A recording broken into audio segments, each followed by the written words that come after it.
ये वस्तु आई निहरलाल जी महाराज की हेलो दोस्तों, नमस्ते, प्रणाम। हम आए हैं सत्संग देखने यहाँ, देखिए। और घरवाली को लाए हैं मंदिर को उधर घूमने गुजरात में। बस आटलू छे तो विचार करो शिवजी नो अनुभव कितना करनो पड़े। पार्वती ने એવું કહે છે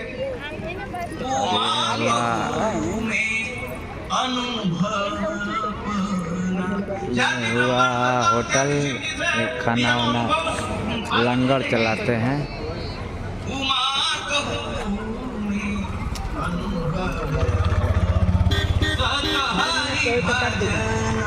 और एक मिनट के ना भैया हे सती आ जगत ની અંદર માત્ર ને માત્ર એક ભગવાનનું ભજન શક્ય છે, બાકી જગત તો સ્વપ્નનું છે। સમજાય?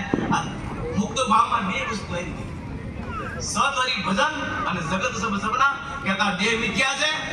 આપણે મુક્ત છીએ અને ભગવાનને ભેટી રહ્યા છે। આ શિવજીનો આખી જિંદગીનો અનુભવ आए हैं फोर व्हील लेकर। ये आखो शिवजीનો અનુભવ આ મુક્ત ભાવમાં આવી ગયો છે।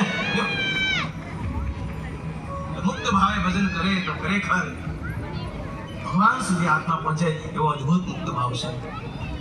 અને આ ભગતે પણ સાચ વિચાર કર્યો। એ વખતે મુક્ત ભાવ નહોતો, નકર ભગત એ વિચાર કે મુક્ત છું તું બોલ્યા કર